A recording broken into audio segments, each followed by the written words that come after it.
جو عذاب آتا ہے، دیکھیے کافروں کے لیے عذاب اصل میں آخرت میں ہے. دار العذاب دار الجزا وہ تو آخرت ہے، یہ تو دار الامتحان ہے. اب جو عذاب آتا ہے وہ اس قوم پر جو ہو تو حامل کتاب الہی، شریعت خداوندی کی کسٹوڈین، اللہ کے رسول کی نام لیوا، اس کے ساتھ عشق کا دعویٰ کرنے والی، عمل اس کے برعکس ہو. حالانکہ اللہ نے اگر اسے وہ مقام دیا، اللہ نے اس کی طرف رسول بھیجا اور اسے رسول کے امتی بننے کا شرف عطا کیا، اسے اپنا کلام دیا، کتاب دی، اسے اپنی شریعت دی، تو کس لیے دی؟ تاکہ اس پر خود بھی عمل کریں، اسے دوسروں تک بھی پہنچائیں. وہ گویا کہ اس روئے ارضی پر وہ امت، وہ قوم اللہ کی نمائندہ قوم ہوتی ہے، ریپرزنٹیٹو ہوتی ہے. اے انسانوں، ہمارے پاس ہے تمہارے خالق اور مالک اور پروردگار کا قانون، ہمارے پاس ہے اس کی ہدایت، ہمارے پاس ہے اس کی کتاب، ہمارے پاس ہے اس کے رسول کا اسوہ. آؤ ہماری طرف، ہمیں جانچو، ہمیں پرکھو، ہمیں دیکھو، ہم واقعتاً اسی کتاب کے مطابق چل رہے ہیں نا. دیکھ لو ہم جو کہتے ہیں وہی کرتے ہیں نا. وہی بات تو نہیں ہے کہ لما تقولون ما لا تفعلون کبر مقتا عند اللہ ان تقولوا ما لا تفعلون. آؤ دیکھو ہم نے اس کتاب کے مطابق، اللہ کی ہدایت کے مطابق کیسا اچھا معاشرہ بنایا ہے، کیسا انصاف ہے، کیسا امن ہے، کیسا بھائی چارہ ہے، کیسی اخوت ہے. آؤ دیکھو ہمارے ہاں تقسیم دولت کا نظام کتنا صحیح ہے. ایسا نہیں ہے کہ کوئی جو ہے اسے دولت کی بدہضمی ہو رہی ہو اور کوئی وہ ہے کہ جو بھوکا مر رہا ہو، ایسا نہیں ہے.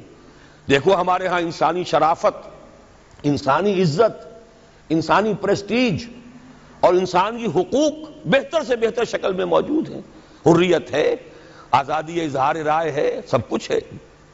یہ کام اگر وہ امت کرے تو اس سے زیادہ خوش نصیب کوئی نہیں.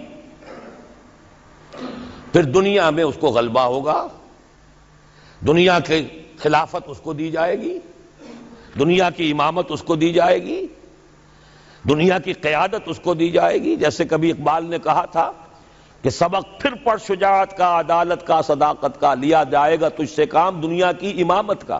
لیکن پھر وہی سبق پڑھنا پڑے گا جو صحابہ کرام نے پڑھا تھا. جب صحابہ کرام نے وہ سبق پڑھا تھا تو دنیا کی امامت اللہ نے ان کو عطا کی تھی کہ نہیں کی تھی؟ اگر تو اس کے مطابق عمل ہے تو ان سے زیادہ اللہ کو محبوب کوئی نہیں. اور اگر طرز عمل برعکس ہو جائے، کہیں کچھ اور کریں کچھ اور، کہیں یہ کہ قرآن پر ہمارا ایمان ہے اور اس کے قانون کو نافذ نہ کریں، کہیں یہ کہ ہماری تو محبوب ترین شخصیت محمد ہیں اور ان کی سنت کے اوپر عمل نہ کریں صلی اللہ علیہ وسلم. قرآن نے جس شے کو حرام کیا ہے اس پر اس کا استعمال کر رہے ہوں. اگر طرز عمل یہ ہو اور یہ طرز عمل اس حد کو پہنچ جائے کہ دنیا تانے دے یہ مسلمان کہاں اسلام دنیا میں ہمیں دکھاؤ، کہاں اسلام؟ یہ مسلمان کیا اسلام پر کاربند ہیں؟ جارج برنارڈ شاہ نے کہا تھا کہ میں جب قرآن پڑھتا ہوں تو محسوس کرتا ہوں اس سے بہتر کتاب کوئی ممکن نہیں، لیکن جب مسلمانوں کو دیکھتا ہوں تو محسوس کرتا ہوں ان سے زیادہ ذلیل قوم دنیا میں کوئی نہیں. یہ کنٹراسٹ ہے جو ہم اپنے وجود سے پیش کر رہے ہیں. کیا اس کی وجہ سے لوگ اسلام کی طرف راغب ہوں گے یا اسلام سے متنفر ہوں گے؟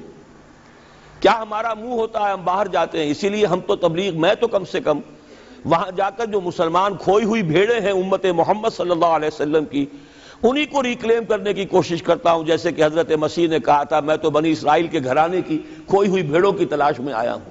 میرا منہ نہیں ہے کہ میں وہاں کسی امریکن سے بات کروں. وہ یہ کہے گا تم اپنا گھر تو سنوارو، فزیشن ہیل تھائی سیلف. تم ایک چھوٹا سا ملک نہیں چلا سکتے، تم نے اس کا بیڑا غرق کر کے رکھ دیا ہے. تم نے اسے کورٹ آف وارڈ بنوا دیا ہے IMF کا. ہاں یہاں تو گھڑی گھڑی جو ہے قرقمین آتے ہیں IMF کے اور ورلڈ بینک کے قرقی کرنے کے لیے. ہر روز ایک نئی قرقی ہو رہی ہے، ہر روز جو ہے آج پھر گاڑیوں کا کرایہ بڑھ رہا ہے، بجلی کا کرایہ قرقی ہو رہی ہے.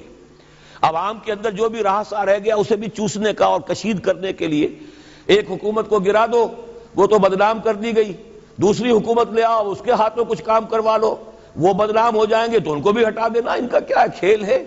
یہ کھیل کھیلتے رہیں گے اور اس میں یہ ہے کہ اپنی قرقیاں کرتے چلے جاؤ. یہ حال اب کیا میرا منہ ہے کہ میں جا کر وہاں بات کروں؟ تم اپنے گھر کو دیکھو، تم اپنے ملک کو دیکھو، ایک وہ ہے جنہیں تصویر بنا آتی ہے، ایک تم ہو کہ لیے اپنی بھی صورت کو بگاڑ۔ ایک ہی ساتھ تم آزاد ہوئے تھے، ہندو بھی تھے کہ نہیں تھے؟ انہوں نے اس ملک کو بنایا ہے، اپنی معیشت کو، اپنی اکانومی کو اپنی بنیادوں پر، اپنے پاؤں پر، اپنے پیروں پر کھڑا کیا ہے۔ آج جو ہے وہ ایک منی سپر پاور بن چکا ہے، اور وہ کہ ڈرتا تھا پاکستان دو طرف سے ہمیں جو ہے قابو میں کر لے گا۔ پہلے تقریباً 20 برس جو ہیں ہندوستان کے، بھارت کے کانپتے ہوئے گزرے ہیں پاکستان سے، اب 30 برس سے جو صورتحال ہے وہ آپ کو معلوم ہے۔ تو صورت یہ ہے کہ جب کوئی قوم جو امت مسلمہ ہو یہ طرز عمل اختیار کرتی ہے تو